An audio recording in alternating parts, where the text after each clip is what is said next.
Hello folks, how you doing? Oh, I tell you what, it's been a good year for grapes this year. Look at this. And look in my bag. I've only been going at it for about 10 seconds. This is just what I picked from by the door. Oh, probably can't see in there, let's have a look. Let's get you in the bag, shall we? There's probably a kilo in there already, and like I said, it's literally just what I picked to get into the greenhouse. I've got some monster growing.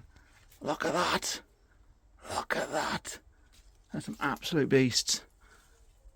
Absolute beasts. I'm going to pick a few, distribute them around people I know. But I tell you what, I've probably already cleared 50 quid's worth of grapes. By the end of the season, I reckon I've done about maybe 100, 200 quid's worth of grapes. That's my allotment paid already. One crop paid for. I mean, I don't think I'm going to have a good a season as I normally do. My tomatoes, I've said before, are shocking because we went away and I kind of neglected them. So yeah, that's a bit disappointing. But potatoes, got a couple of pumpkins, grapes, soft fruits this year, apples, it's done really well. And yeah, you know, as I said, I'm such a lazy gardener, you know, doing it the nature way. It's so easy. I'm just coming down here over the summer and picking. And bear in mind, I haven't watered this season because I wanted to try something new. I have not watered my plot. I've watered a couple of raised beds. Tell a lie, because obviously they're different. But my plot, the things that are in the ground, nothing has been watered to save water. And it's still been good because mulching and doing it, I do saving the weeds, mulching, composting stuff. It is working and I'm chuffed about it. And it's been an interesting year this year because things are starting to come into fruition. As in, I've been developing this plot now for a few years to try and be a place where I can just come and pick and then maintain over the autumn and winter. And it's getting there now. I'm really excited about it because it's free food, man. Free food. Thornless blackberries. First taste of these. Let's see if they're sweet enough. A lot on the bush, if I show you. Still quite green.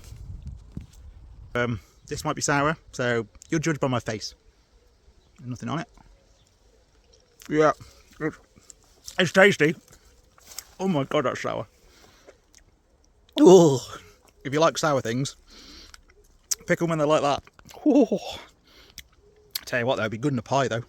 They're sharp. Ooh. So the Sarpo Miro planted seem to be doing all right, even though they haven't been watered as well. Flip it round. We lost a few in the middle there, which is fine, but I'm sure there'll be potatoes. Ones at the back are going well, ones at the front are going well. The beans that I put in late to grow up the old chicken coop thing, they're doing all right. So there's a feed in there too, and I'm pretty sure there's going to be a few feeds in there.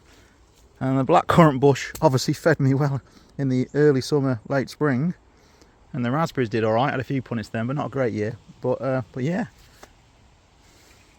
everywhere I look, there's food. And this is what really annoys me with people when they look around and go, "Oh, your allotment's messy." It's just effortless, free food, and then everything gets stripped back and turned to compost. And all these green things you see now around my plot, they will all be chopped down in the next couple of weeks. They'll all go into compost bins. They'll all get used to grow more food next year. So I've just picked some rhubarb. Beast stalks. This, look at that! Absolute beast. Believe it or not, that's growing in a pot and then it's going down into the soil below. Because there's a bit of a drainage issue here, so I've had to think of a way so the rhubarb doesn't rot, but it still gets loads of water, and it's working an absolute treat.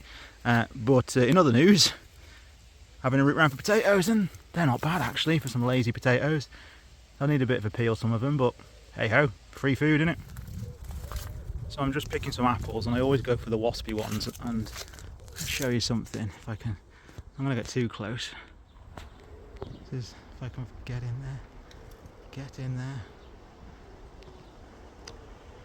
Probably can't see, but there's a hole there and there's a wasp inside it. And that's why you have to be careful when you go after the waspy ones. Sometimes the wasp can be deep inside the apple and you pick it and you block the hole. Yeah. Touch wood. It hasn't happened to me, but I've come close a few times. But yeah, always pick your waspy ones first, but just be careful. Especially if the apple's been there a while, because the chances are Mr. Jasper is pissed as a fart. And a drunk wasp is an interesting character, I can tell you.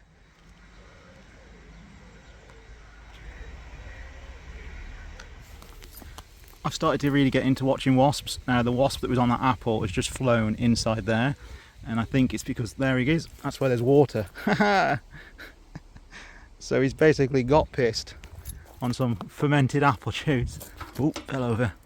And then he's gone for a drink. But there you go, check this out. My bag of food, taking me 5 minutes. Can't see the grapes now, they're in the bottom, but they're on the other side, they're not going to get squished. But I've got some waspy apples, I've got a load of rhubarb, got about a kilo of potatoes, about 3 kilos of grapes, and I picked myself a damn good apple. It's the first good apple I picked. When I say damn good, there's a little mark on it, but it's the first one I'm going to eat that hasn't had a waspy mark on it. So I'm going to enjoy this on the way back to the car.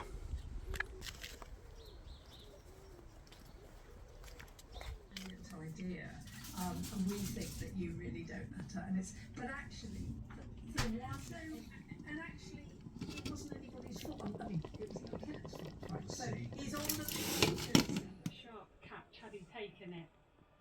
Yours will have 5 more after this. Jordan's got 10.